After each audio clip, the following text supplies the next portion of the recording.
ಆ ಅವಕಾಶ ಪಡ್ಕೊಂಡಂಥವ್ರಿಗೆ ಉದಾಹರಣೆಗೆ ರಾಜಕೀಯವಾದ ಮೀಸಲಾತಿಗಳಿರ್ಬೋದು.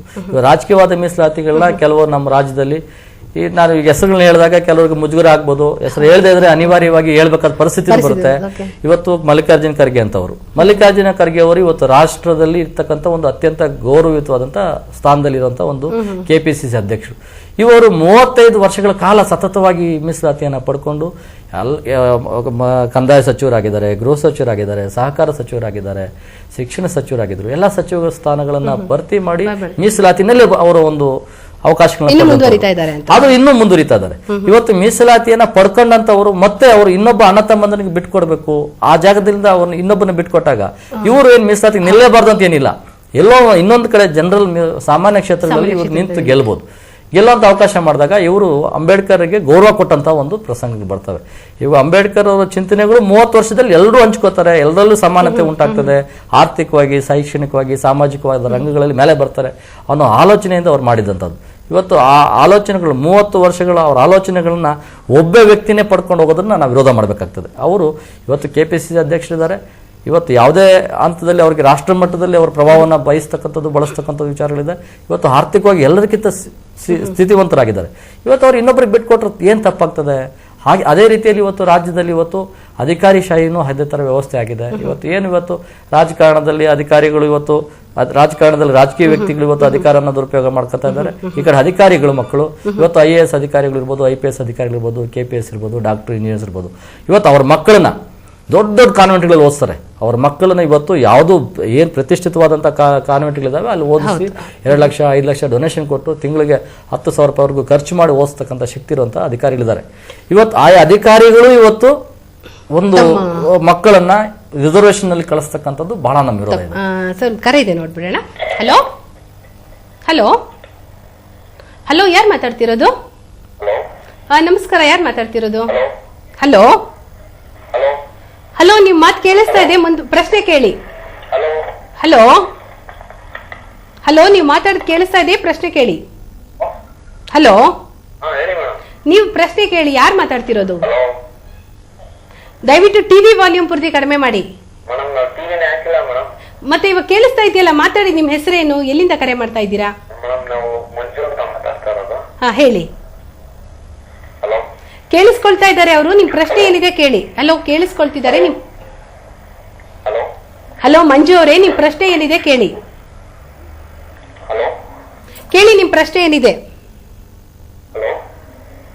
ಹಲೋ, ಏನೋ ತೊಂದರೆ ಆಗಿದೆ ಬಹುಶಃ ಅವ್ರಿಗೆ, ನಮಗೆ ಇದಾಗ್ತಾ ಇದೆ ಅವ್ರಿಗೆ, ನಾವು ಮೊಬೈಲ್ ಅಲ್ಲಿ ಮಾತಾಡ್ತಾ ಇದ್ರೆ. ಹೇಳಿ. ಇವತ್ತು ಏನಾಗಿದೆ ಇವತ್ತಿನ ಪರಿಸ್ಥಿತಿನಲ್ಲಿ, ಇವತ್ತು ನಾನು ಅಧಿಕಾರಿಗಳನ್ನ ದೂಷಣೆ ಮಾಡೋದಿಲ್ಲ, ರಾಜಕೀಯವಾಗಿ ಏನು ಬಲಿತ ವರ್ಗ ಇದೆ ಅದ್ರ ಬಗ್ಗೆ ನಾನು ದೂಷಣೆ ಮಾಡೋದಿಲ್ಲ. ಇವತ್ತು ಇವರ ಅಣ್ತಮ್ಮಂದ್ರು ಇವತ್ತು ಸ್ಥಿತಿ ಏನು? ಇವತ್ತು ಒಬ್ಬ IAS ಅಧಿಕಾರಿ, IPS ಅಧಿಕಾರಿ, ಡಾಕ್ಟರ್, ಇಂಜಿನಿಯರ್ಸ್ ಏನಿದ್ದಾರೆ, ಇವರು ಅಣ್ತಮ್ಮಂದ್ರು ಹಳ್ಳಿಗಳಲ್ಲಿ ಯಾವ ಸ್ಥಿತಿಯಲ್ಲಿದ್ದಾರೆ? ಇವತ್ತು ಹಳ್ಳಿನಲ್ಲಿರ್ತಕ್ಕಂಥ ಗ್ರಾಮಾಂತರ ಪ್ರದೇಶದಲ್ಲಿರ್ತಕ್ಕಂಥ ಜನತೆಗೆ ಇವತ್ತು ಮೀಸಲಾತಿಯನ್ನು ತಲುಪುವ ಮಟ್ಟಕ್ಕೆ ಇವರು ಸ್ವತಂತ್ರವಾಗಿ ಬಿಟ್ಕೊಡ್ಬೇಕು. ನಾನು ಇವತ್ತು IAS ಮಾಡ್ಕೊಂಡಿದ್ದೀನಿ, ನನ್ನ ಮಕ್ಕಳಿಗೆ ಒಳ್ಳೆ ವಿದ್ಯಾಭ್ಯಾಸ ಕೊಡ್ತೀನಿ, ನನಗೆ ಚೆನ್ನಾಗಿದ್ದೀನಿ ಅನ್ನೋ ದೃಷ್ಟಿ ಇಟ್ಕೊಂಡು ಇವ್ರು ಇನ್ನೊಬ್ರಿಗೆ ಬಿಟ್ಕೊಟ್ರೆ ಇವ್ರ ಸ್ಥಾನಕ್ಕೆ ಇನ್ನೊಬ್ಬ ಹಳ್ಳಿನಲ್ಲಿರ್ತಕ್ಕಂಥ ಕೂಲಿ ಮಾಡುವನು, ಚಪ್ಪಲಿ ಹೊಲಿಯನ್ ಮಗ, ಮತ್ತು ಬಡತನದಲ್ಲಿರ್ತಕ್ಕಂಥ ಜೀತ ಮಾಡೋರ ಮಕ್ಕಳು ಇವತ್ತು ಆ ಸ್ಥಾನಗಳಿಗೆ ಬರ್ತಾರೆ. ಇವತ್ತು ಹಳ್ಳಿಗಳಲ್ಲಿ ಸರ್ಕಾರಿ ಶಾಲೆಗಳಲ್ಲಿ 35% 40% ಇವರು ರಿಸಲ್ಟ್ ತಗೊಳ್ತಾರೆ. ಅದೇ ಈ ಅಧಿಕಾರಿಗಳ ಮಕ್ಕಳು 90-95% ರಿಸರ್ವೇಷನ್ ಮಾರ್ಕ್ಸ್ ತಗೊಳ್ತಾರೆ. ಹಾಗೆ ಈ ರಿಸರ್ವೇಷನ್ ಬಂದಾಗ ಇವರು ಅಧಿಕಾರಕ್ಕೆ, ಇವರು ಆ ಮಾರ್ಕ್ಸ್ ಕಾರ್ಡ್ ಕೆಲಸಕ್ಕೆ ಅರ್ಜಿ ಹಾಕ್ತಾರೆ, ಅವರು ಕೆಲಸಕ್ಕೆ ಅರ್ಜಿ ಹಾಕ್ತಾರೆ. ಈ ಹಳ್ಳಿಯಿಂದ ಬಂದಂತವನು 35-40% ಇರುವಂತವನಿಗೆ ಮೀಸಲಾತಿನಲ್ಲಿ ಅವಕಾಶ ಸಿಗೋದಿಲ್ಲ. ಯಾಕಂದ್ರೆ ಅವ್ರಿಗೂ ಅವನು ಕ್ಯಾಸ್ಟ್ ಸರ್ಟಿಫಿಕೇಟ್ ಹಾಕಿರ್ತಾನೆ, ಇವರು ಕ್ಯಾಸ್ಟ್ ಸರ್ಟಿಫಿಕೇಟ್ ಹಾಕಿರ್ತಾರೆ. ಇಬ್ಬರು ಒಂದೇ ಮೀಸಲಾತಿಗೆ ಬಂದಾಗ ಅತ್ಯಂತ ಮೆರಿಟ್ಸ್ ಏನಿದೆ ಅವ್ರಿಗೆ ಆ ಮೀಸಲಾತಿ ಸಿಗ್ಬಿಡ್ತದೆ. ಅಂತ ಸಂದರ್ಭಗಳು ಬಂದಾಗ ಈ ಮೀಸಲಾತಿಯನ್ನ ಪಡ್ಕೊಂಡಂಥವರು ದಯಮಾಡಿ ಅವ್ರ ಸ್ಥಾನಗಳಿಂದ ಅವ್ರೇನು ಜನರಲ್ ಮೆರಿಟ್ಸ್ಗೆ ಹೋಗುವಂಥ ಪರಿಸ್ಥಿತಿ ಮಾಡಿಕೊಂಡು ಈ ಕೂಲಿ ಮಾಡ್ತಕ್ಕಂಥ ಮಕ್ಕಳು, ಹಳ್ಳಿಯಿಂದ ಬಂತಕ್ಕಂಥ ಮಕ್ಕಳಿಗೆ ಅವಕಾಶ ಬಿಟ್ಕೊಟ್ರೆ ಅವರು ಒಂದು ಆರ್ಥಿಕವಾದ ಚೈತನ್ಯನ ಪಡ್ಕೋತಾರೆ. ಇದು ಅಂಬೇಡ್ಕರ್ ಕನಸು. ಆ ಕನಸನ್ನು ನನಸು ಮಾಡಬೇಕಾದಂಥ ಜವಾಬ್ದಾರಿ ಇವತ್ತು ಏನು ಬಲ್ಲ ವಿದ್ಯಾವಂತರಿದ್ದಾರೆ, ಇವತ್ತು ಅಧಿಕಾರದಲ್ಲಿದ್ದಾರೆ, ರಾಜಕಾರಣದಲ್ಲಿದ್ದಾರೆ, ಇವ್ರ ಮಕ್ಕಳು ಇವರು ಅದನ್ನು ಪಾಲಿಸಿದ್ರೆ ಇವತ್ತು ನಿರುದ್ಯೋಗ ಸಮಸ್ಯೆ ಹೋಗ್ತದೆ. ಇವತ್ತು ಹಳ್ಳಿಗಳಲ್ಲಿ ದೌರ್ಜನ್ಯಗಳಾಗ್ತಾ ಇದ್ದಾವೆ, ಅನ್ಯಾಯಗಳಾಗ್ತಾ ಇದ್ದಾವೆ, ಯಾರೂ ಧ್ವನಿ ಮಾಡಲ್ಲ. ಇವತ್ತು IAS ಅಧಿಕಾರಿಗಳಿರ್ಬೋದು, IPS ಅಧಿಕಾರಿಗಳಿರ್ಬೋದು, ಇವತ್ತು ಯಾವುದೇ ಹಳ್ಳಿಯಿಂದ ಬರ್ತಕ್ಕಂಥ ಒಬ್ಬ ಪರಿಶಿಷ್ಟ ಜಾತಿಯ ವ್ಯಕ್ತಿಯನ್ನು ಹತ್ತಿರಗೂ ಸೇರಿಸ್ಕೊಳ್ಳೋದಿಲ್ಲ. ಅವನು ಎಲ್ಲಿ ಹತ್ರ ಸೇರಿಸ್ಕೊಂಡ್ರೆ ಮೈಲಿಗೆ ಆಗುತ್ತಂತನೋ ಅಥವಾ ಈ ಅಧಿಕಾರಿ ಹತ್ರ ಈ ಶೆಡ್ಯೂಲ್ ಕಾಸ್ಟ್ ಅಧಿಕಾರಿ ಜನಗಳು ಬರ್ತಾ ಇದ್ದಾರೆ ಇವ್ರು ಅವ್ರಿಗೆ ಕೆಲಸ ಮಾಡ್ತಾರಂತ ಜನ ಎಲ್ಲಿ ಭಾವಿಸ್ತಾರಂತನೋ ಯಾವುದೋ ಒಂದು ದೂರದೃಷ್ಟಿನಲ್ಲಿ ತಪ್ಪು ಅಭಿಪ್ರಾಯ ಕಲ್ಪಿಕೊಂಡು ಆ ಜನರಿಗೆ ಸಹಾಯ ಮಾಡೋದನ್ನ ಮರ್ತಿದ್ದಾರೆ.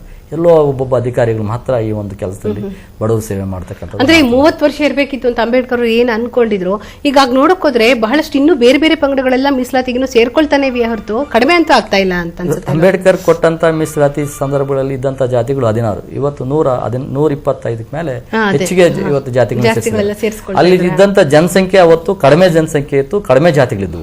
ಇವತ್ತು ರಾಜಕೀಯ ಒತ್ತಡಕ್ಕೆ ಯಾವ್ದಾದ್ರು ಒಂದು ಅಸ್ಪೃಶ್ಯ ಜಾತಿ ಅಲ್ಲದೆ ಇರತಕ್ಕಂಥ ಸ್ಪೃಶ್ಯ ಜಾತಿಗಳು ಸೇರ್ಕೊಳ್ತಾ ಇದಾವೆ.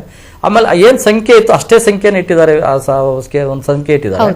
ಅದಕ್ಕಿಂತ ಹೆಚ್ಚು ಜನ ಸೇರಿದಷ್ಟು ಜನಸಂಖ್ಯೆಗೆ ಆಧಾರವಾಗಿ ಹೆಚ್ಚೇನೂ ಮಾಡಲಿಲ್ಲ. ಇವತ್ತು ಸೌಲಭ್ಯಗಳು ಪಡ್ಕೊಳ್ತಾ ಇರ್ತಕ್ಕಂಥ ಕಟ್ಟಕಡೆ ಆ ವ್ಯಕ್ತಿಗೆ ಇವತ್ತು ಮೀಸಲಾತಿ ತಲುಪ್ತಾ ಇಲ್ಲ. ಇವತ್ತೇನು ಬಲಿತಾದ ಜಾತಿಗಳು ಬರ್ತಾ ಇದಾವೆ ಇದರಲ್ಲಿ, ಆ ಜಾತಿಗಳು ತಮ್ಮ ಇನ್ಫ್ಲೂಯೆನ್ಸ್ಗಳನ್ನ ಮತ್ತು ಪ್ರಭಾವಗಳನ್ನ ಬೀರಿ ಇವತ್ತು ಯಾವುದೇ ಸೌಲಭ್ಯಗಳು ಪಡ್ಕೊಳ್ತಾ ಇದ್ದಾರೆ. ಜೊತೆಗೆ ಕೆಲಸ ಸಿಕ್ಕೋದಕ್ಕೇನೆ ಬಹಳಷ್ಟು ಕಷ್ಟ ಆಗ್ತದೆ. ಯಾಕಂದ್ರೆ ಕೆಲಸ ಸಂಖ್ಯೆಗಳೇ ನೌಕರಿ ಸಂಖ್ಯೆಗಳು ಕಡಿಮೆ ಆಗ್ತಾ ಇವೆ, ಕಂಪ್ಯೂಟರ್ ಅವೆಲ್ಲ ಬಂದಿರೋದ್ರಿಂದ.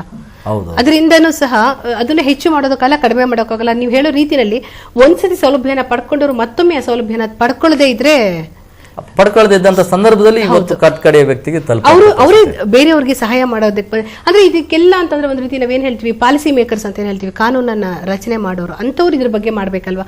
ನೀವಾಗ್ಲೇ ಒಂದು ಉದಾಹರಣೆ ಕೊಟ್ರಿ, ಮಲ್ಲಿಕಾರ್ಜುನ ಖರ್ಗೆ ಅವ್ರದ್ದು ಹೇಳಿದ್ರಿ, ಅವರು ಕಾನೂನು ಸಚಿವರಾಗಿದ್ರು ಅಂತ ಹೇಳಿದ್ರಿ. ಅಂತ ಸಮಯದಲ್ಲಿ ಸಹ ಬಹಳಷ್ಟು ಕಾನೂನುಗಳನ್ನ ತರಬಹುದಾಗಿತ್ತು ಅಂತ. ಇವತ್ತು ಈ ಕೆಲವು ರಾಜಕೀಯ ಪಕ್ಷಗಳು ಈ ಓಟ್ಗಾಗಿ ರಾಜಕಾರಣ ಮಾಡ್ತಕ್ಕಂಥ ಪಕ್ಷಗಳಾಗಿ ಉಳ್ಕೊಂಡವೆ. ಇವತ್ತು ಬಡವನಾಗಿ ಇದ್ರೆ ನಾಳೆ ಓಟ್ ಹಾಕೊಳ್ಳೋದು ಈಜಿ ಅಂತ. ಇವತ್ತು ಯಾವುದೇ ಶ್ರೀಮಂತ ಬಡಾವಣೆಗಳನ್ನ ನಾವು ನೋಡಿದಾಗ ಓಟ್ ಹಾಕೋ ಸಂಖ್ಯೆ ಬಹಳ ಕಡಿಮೆ. ಎಲ್ಲಿ ಸ್ಲಮ್ಗಳು ಇರ್ತಾವೆ, ಎಲ್ಲಿ ಹಳ್ಳಿಗಳಿದಾವೆ, ಎಲ್ಲಿ ಬಡತನ ಇದೆ, ಅಲ್ಲಿ ಬೆಳಗ್ಗೆ ಎದ್ದು ನಿಂತ್ಕೊಂಡು ಕ್ಯೂನಲ್ಲಿ ನಿಂತ್ಕೊಂಡು ಓಟ್ ಹಾಕ್ತಾನೆ ಯಾವ ಬಡವ. ಅದೇ ಶ್ರೀಮಂತ ಓಟ್ ಹಾಕದಿದ್ರು ನಡೀತದೆ ಬಿಡು, ನಾನು ಯಾಕೆ ಹೋಗಿ ಕ್ಯೂನಲ್ಲಿ ನಿಂತ್ಕೊಳ್ಳಿ ಓಟ್ ಹಾಕ್ಲಿ ಅಂತ ಯೋಚನೆ ಮಾಡ್ತಾನೆ. ಇವತ್ತು ಬಡವರಿಗೆ ಓಟ್ ಹಾಕುವಂತ ಅಧಿಕಾರ ಇರೋದ್ರಿಂದ, ಬಡವರು ಹೆಚ್ಚಿಗೆ ಓಟಿನ ಮೇಲೆ ಪ್ರೀತಿ ಇರೋದ್ರಿಂದ ಓಟಿನ ಹಕ್ಕನ್ನು ಚಲಾಯಿಸಕ್ಕೆ ಹೋಗ್ತಾರೆ. ಅವ್ರಿಗೇನೋ ಎಂಡ ಕುಡಿಸಿ ಸಾರಾಯಿ ಕುಡಿಸಿ ಅವ್ರಿಗೇನೋ ಒಂದಷ್ಟು ರಾಜಕೀಯದ ಒಂದು ಅಂಶಗಳನ್ನ ಒಡ್ಡಿ ಅವ್ರು ಓಟ್ ತಗೊಳ್ಳೋಂಥ ಪರಿಸ್ಥಿತಿ ಇರ್ತದೆ. ಬಡವ ಶ್ರೀಮಂತ ಆಗ್ಬಿಟ್ರೆ ಓಟ್ ಹಾಕೋದಿಲ್ಲ, ಮತ್ತೆ ಜಾಗೃತಿ ಉಂಟಾದ್ರೆ ಅವ್ನು ಮತ್ತೆ ಓಟ್ ಹಾಕಲ್ಲ ಅನ್ನೋ ದೃಷ್ಟಿಯಿಂದ ಅವ್ರನ್ನ ಯಾವುದೇ ಸೌಲಭ್ಯಗಳನ್ನ ಸರಿಯಾದ ಚಾನಲ್ ಅಲ್ಲಿ ತಗೊಂಡ್ ಬರ್ತಾ ಇಲ್ಲ. ಈಗ ಉದಾಹರಣೆಗೆ ನಾನು ಈಗ ಹಳ್ಳಿಗಳು ಒಂದು ಯಾವ್ದಾದ್ರು ಹಳ್ಳಿನಲ್ಲಿ ಕುಗ್ರಾಮಗಳು ತಗೊಂಡಾಗ ಈ ಯಾವ್ದೋ ಪಂಚಾಯತಿ, ಜಿಲ್ಲಾ ಪಂಚಾಯತಿ, ತಾಲೂಕ್ ಪಂಚಾಯತಿ, ಗ್ರಾಮ ಪಂಚಾಯತಿಗಳು ವ್ಯಾಪ್ತಿನಲ್ಲಿ ಒಂದು 5 ಮನೆ 10 ಮನೆ ಒಂದು ಹಳ್ಳಿಗೆ ಬರ್ತದೆ. ಒಂದು ಹಳ್ಳಿನಲ್ಲಿ ಒಂದು 25 ಮನೆ 30 ಮನೆ ಶೆಡ್ಯೂಲ್ ಕಾಸ್ಟ್ ಅವರು ಇದ್ದಾಗ ಒಂದು 5 ಮನೆಗೆ ಈ ವರ್ಷ ನಾವು ಕೊಟ್ಟಂತ ಮನೆಗಳು ಏನು ಆಶ್ರಯ ಮನೆ ಇರ್ಬೋದು, ಅಂಬೇಡ್ಕರ್ ಮನೆ ಇರ್ಬೋದು, ರೋಜ್ಗಾರಲ್ಲಿ ಇರ್ತಕ್ಕಂಥ ಮನೆಗಳಿರ್ಬೋದು, ಈ ಮನೆಗಳು ಕೊಟ್ರೆ ಮುಂದಿನ ವರ್ಷ ಈ ಕುಟುಂಬಕ್ಕೆ ಬಿಟ್ಟು, ಇವ್ರ ಮಕ್ಕಳಿಗೆ ಬಿಟ್ಟು, ಇವ್ರಿಗೆ ಬಿಟ್ಟು ಇನ್ನು 5 ಮನೆ ಕೊಟ್ಟಾಗ 4 ಟರ್ಮ್ ಅಲ್ಲಿ 20 ಮನೆಗಳು ಫುಲ್ಫಿಲ್ ಆಗ್ತವೆ. ಅವಾಗ 20 ಕುಟುಂಬಗಳು ಇವತ್ತು ಒಂದು ಸೂರಿಲ್ದೇ ಇರ್ತಕ್ಕಂಥವ್ರು ಮನೆ ಕಟ್ಕೊಳ್ಳೋಂಥ ಪರಿಸ್ಥಿತಿ ಆಗ್ತದೆ.